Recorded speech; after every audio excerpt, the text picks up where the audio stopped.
Bismillahirrahmanirrahim. Assalamualaikum warahmatullahi wabarakatuh. Alhamdulillahi rabbil alamin ala kulli halin wa ni'matin. Asyhadu an la ilaha illallah wa asyhadu anna Muhammadan abduhu wa rasuluhu la nabiyya ba'dah. Amma ba'du.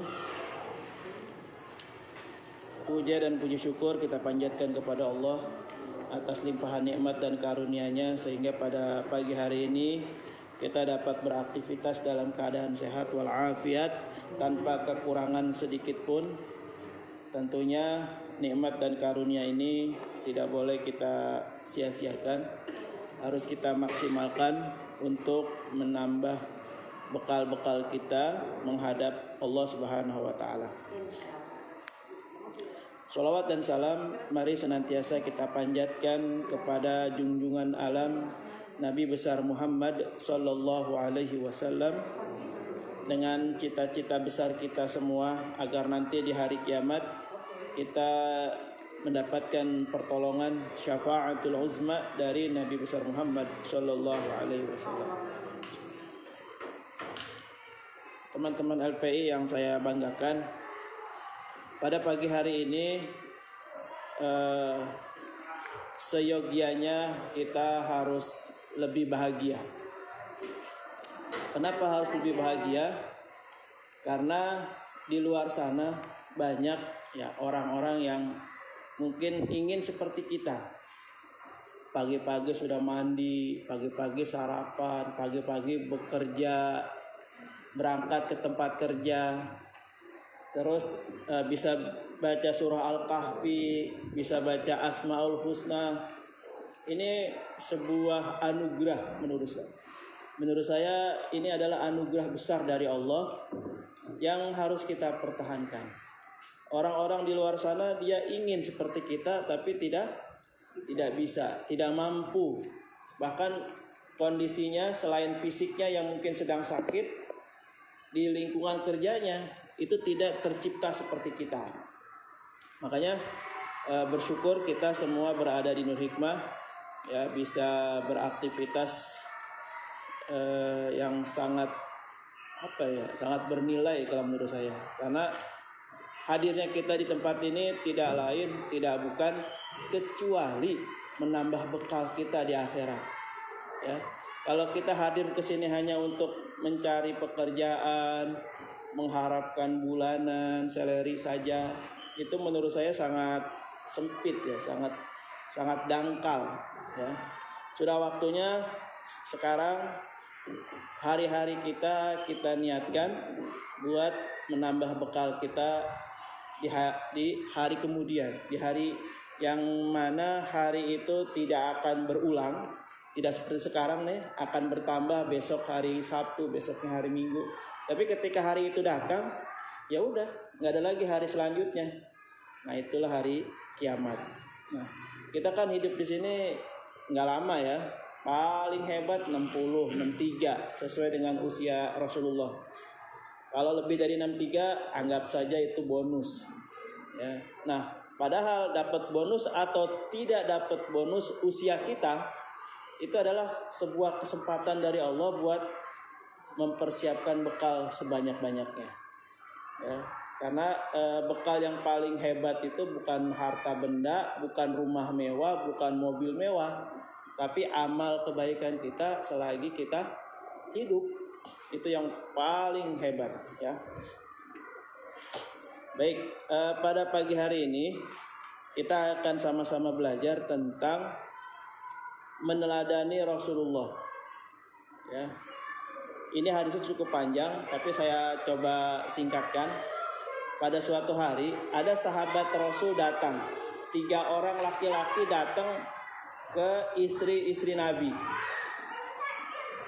Sahabat Rasul ini yang 3 orang ini pengen tahu keseharian Rasulullah. Ditanyakanlah kepada istrinya. Lalu istrinya bilang, Rasulullah itu sholatnya begini, gitu kan.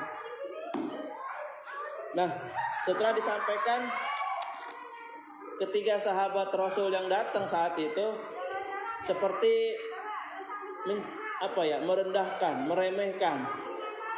Apa ibaratnya? Kayak segitu doang, ternyata Rasul itu ibaratnya begitu doang gitu. Nyepelein gitu ya. Nah, terus setelah istri Rasulullah itu menceritakan keseharian Rasulullah, sahabat yang 3 orang ini bilang, ketahuilah wahai istri Rasulullah, nih saya itu kalau puasa nggak pernah buka, puasa terus. Ini kata sahabat yang pertama. Terus yang kedua, nih ketahui, saya itu kalau ibadah katanya, sholat malam, setiap malam saya ibadah sholat malam nggak pernah berhenti. Kata sahabat yang kedua. Yang ketiga nggak mau kalah. Saya itu sampai saat ini nggak mau nikah. Saya nggak mau deketin perempuan. Karena kalau saya udah nikah, nanti saya punya tanggung jawab sama istri. Kalau punya anak, saya punya tanggung jawab sama anak. Makanya saya nggak pernah nikah. Buat apa? Buat ibadah terus. Jadi ketiga sahabat ini merasa ibadahnya itu sudah luar biasa, melebihi ibadahnya Nabi. Nah, selang beberapa saat, istrinya Rasulullah ini menyampaikan dong, lapor kepada suaminya, kepada Rasulullah. Ya Rasul, tadi ada 3 sahabat mau kesini.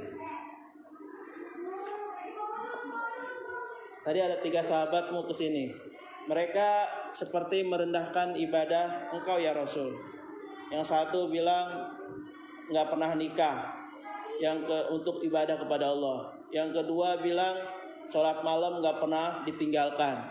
Yang ketiga bilang dia nggak pernah berbuka, puasa terus sepanjang hari. Nah, ketika Rasulullah mendengar pengaduan seperti ini, bahwasanya ketahuilah bahwa aku ini orang yang diampuni sama Allah.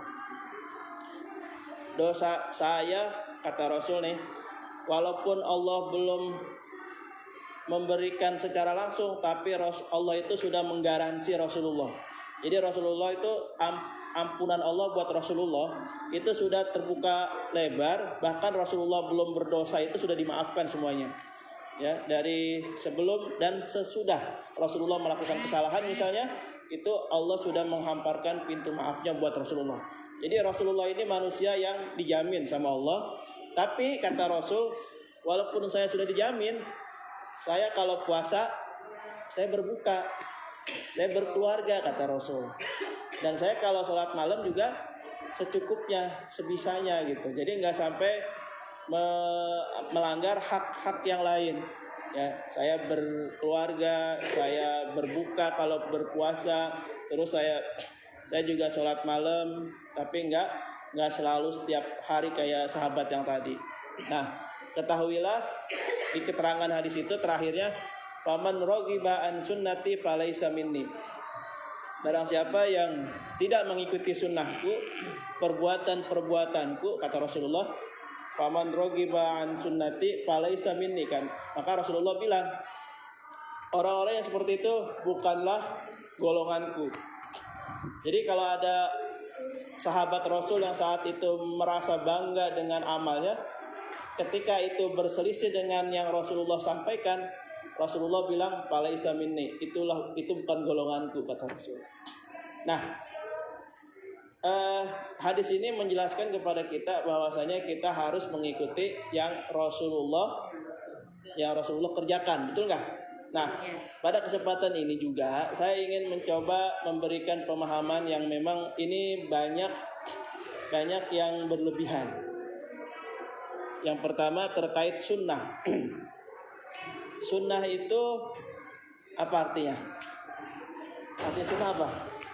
Ditinggalkan tidak berdosa, dilakukan berpahala. Nah, sunnah itu menurut ilmu fikih, dikerjakan mendapat pahala, ditinggalkan tidak berdosa.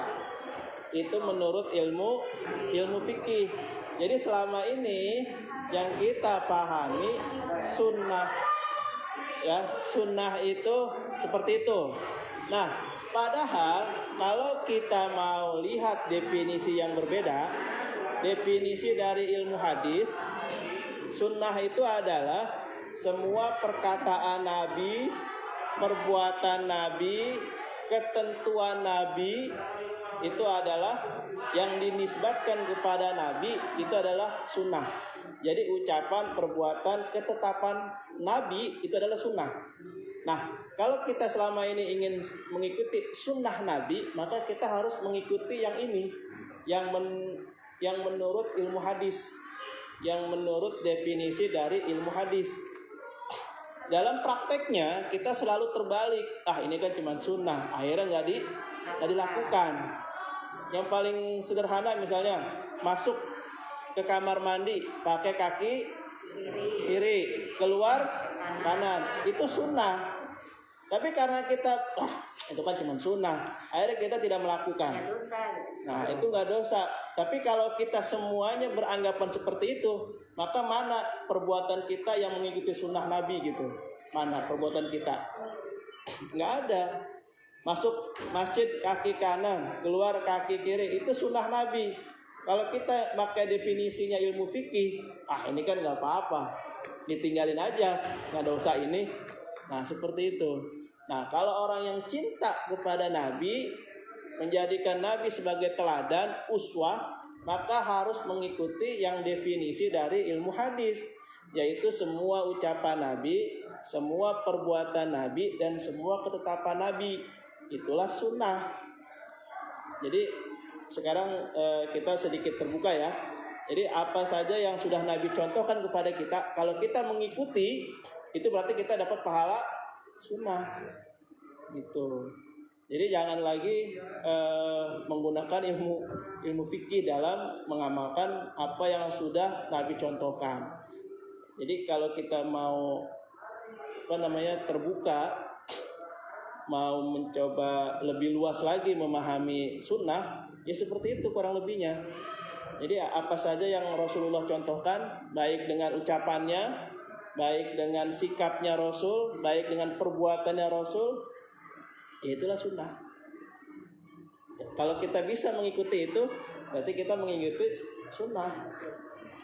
Jadi jangan dibenturkan nih, sekali lagi, dalam definisi fikih sama definisi hadis jangan dibenturkan. Masing-masing ada porsinya, ya. Kapan kita bicara definisi fikih? Ya ketika kita belajar syariat, hukum yang 5, haram, makruh, sunnah, mubah. Nah, itu hukum syariat yang kita harus ketahui juga. Biar apa? Biar tahu. Oh, ini haram. Haram itu apa? Perbuatan yang dilakukan berdosa, ditinggalkan mendapat pahala, itu haram. Kalau sunnah dikerjakan dapat pahala, ditinggalkan tidak apa-apa. Kalau mubah, sesuatu yang biasa-biasa saja, dilakukan nggak berpahala, dikerjakan juga nggak berdosa, itu namanya mubah. Jadi definisi ini, definisi fikih dan definisi hadis itu memiliki porsi yang berbeda di tempat yang berbeda. Jadi jangan dicampur adukan. Nah, seperti itu. Kalau kita merasa Nabi sebagai uswah kita, teladan kita pakai definisinya ilmu hadis. Jangan pakai ilmu fikih. Kalau ilmu fikih nanti kita banyak menyepelekan. Ini kan cuma sunnah, nggak wajib. Akhirnya ditinggalin. Itu ya.